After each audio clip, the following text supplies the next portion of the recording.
ജീവിതത്തിൽ ഏത് കുൽസിത മാർഗത്തിലൂടെയും മുന്നിലെത്താൻ മത്സരിക്കുന്ന ആളുകൾ, അങ്ങനെയുള്ള കുറച്ചു പേരെയെങ്കിലും നമുക്കൊക്കെ അറിയാമായിരിക്കുമല്ലേ?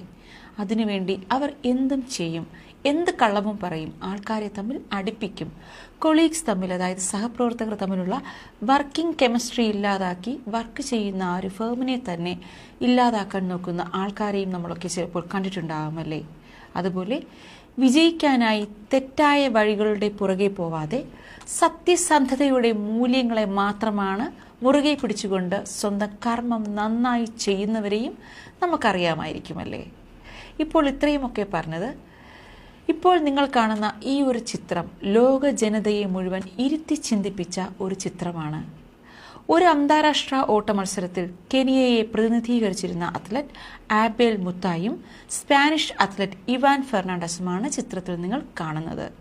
ഫിനിഷിംഗ് ലൈനിന്റെ സൈനേജ്, അതായത് അടയാളം, തിരിച്ചറിയുന്നതിൽ വന്ന ആശയക്കുഴപ്പം കാരണം താൻ ഒന്നാമത് എത്തിക്കഴിഞ്ഞു എന്ന തെറ്റിദ്ധാരണ മൂലം ഫിനിഷിംഗ് പോയിന്റിന് മുൻപായി ആബേൽ ഓട്ടം അവസാനിപ്പിച്ചു. എന്നാൽ തൊട്ട് പിന്നിൽ ഓടിവരുന്ന സ്പാനിഷ് അത്ലറ്റ് ഇവാൻ ഫെർണാണ്ടസിന് കാര്യം പിടികിട്ടി.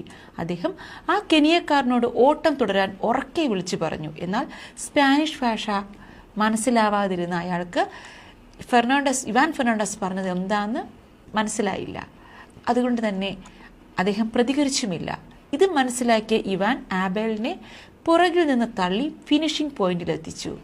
അമ്പരന്ന് നിന്ന കാഴ്ചക്കാരുടെ ഇടയിൽ നിന്നും ഒരു പത്രപ്രവർത്തകൻ ഇവാനോട് ചോദിച്ചു, താങ്കൾ എന്തിനാണ് ഈ കെനിയക്കാരനെ വിജയത്തിലേക്ക് തള്ളിവിട്ടതെന്ന്?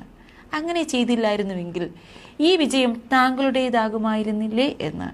അതിന് ഇവാൻ ഈ ലോകത്തോട് പറഞ്ഞ മറുപടി ഇതായിരുന്നു: വിജയത്തിന്റെ പാതയിലായിരുന്ന അവന്റെ ആശയക്കുഴപ്പത്തിൽ, ഞാൻ നേടുന്ന വിജയത്തിന് എനിക്ക് എന്ത് യോഗ്യതയാണുള്ളത്? ഞാൻ അങ്ങനെ ചെയ്താൽ ഇത് കണ്ടുകൊണ്ടിരിക്കുന്ന എൻ്റെ അമ്മ എന്ത് വിചാരിക്കുമെന്ന്.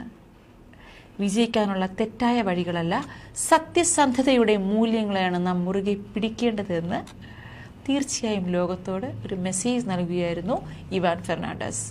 മൂല്യങ്ങളെ ഉയർത്തിപ്പിടിക്കുന്നവരുടെ തോൽവിക്കും മാധുര്യമേറുമല്ലേ? ഇത് വായിച്ചപ്പോൾ തന്നെ കണ്ണു നിറഞ്ഞു. അപ്പോൾ ആ രംഗം നേരിൽ അനുഭവിച്ചവർക്കുണ്ടായ വികാരം എന്തായിരിക്കുമല്ലേ? മനുഷ്യത്വവും മാനവികതയും വ്യക്തമാക്കുന്ന, രാജ്യാതിർത്തികൾ ഭേദിക്കുന്ന സ്പോർട്സ്മാൻ സ്പിരിറ്റിന്റെ മറ്റൊരു രംഗം കൂടി പറയാം. ടോക്കിയോ ഒളിമ്പിക്സിലെ പുരുഷ ഹൈജമ്പ് അവസാന ഫൈനൽ മത്സരം നടക്കുമ്പോൾ ഇറ്റലിയുടെ ജിയാൻ മാർക്കോ തമ്പേരിയും ഖത്തറിന്റെ മുതാസീസോ ബാർഷിമും തമ്മിലാണ് ഫിനിഷിങ്ങിനായുള്ള ഫൈനലിൽ എതിരിടുന്നത്. രണ്ടുപേരും 2.37 മീറ്റർ ചാടി തുല്യത പുലർത്തി നിൽക്കുന്നു.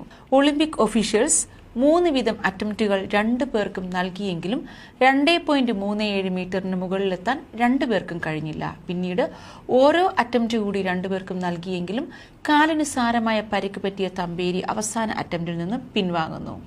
ബാർഷിമിന് മുന്നിൽ മറ്റൊരു എതിരാളിയുമില്ലാത്ത നിമിഷം. ഈസിയായി തനിക്ക് മാത്രമായി സ്വർണത്തിലേക്ക് എടുക്കാനാവുന്ന മുഹൂർത്തം. എന്നാൽ ബാർഷിം ആ സമയത്ത് ഒഫീഷ്യലിനോട് ചോദിക്കുന്നു, ഞാനും അവസാന അറ്റംപ്റ്റിൽ നിന്നും പിന്മാറിയാൽ സ്വർണം ഞങ്ങൾ 2 പേർക്കുമായി പങ്കുവെക്കപ്പെടാനാകുമോ എന്ന്. അപ്പോൾ ഒഫീഷ്യൽ പറഞ്ഞു, അതെ, സ്വർണം 2 പേർക്ക് കൂടി പങ്കുവെക്കപ്പെടുമെന്ന്.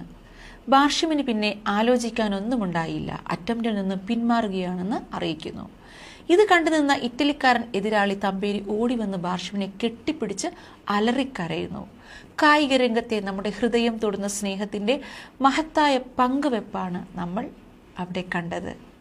മതങ്ങളും വർണ്ണങ്ങളും രാജ്യാതിർത്തികളും അപ്രസക്തമാക്കുന്ന സ്പോർട്സ്മാൻ സ്പിരിറ്റിന്റെ അവർണ്ണനീയമായ മാനവികത ഔന്നത്യമാണ് അവിടെ വെളിവാക്കപ്പെട്ടതും. ജാതിമത ചിന്തകൾക്കപ്പുറത്താണ് സ്നേഹവായ്പയുടെ സ്പോർട്സ്മാൻ സ്പിരിറ്റ്.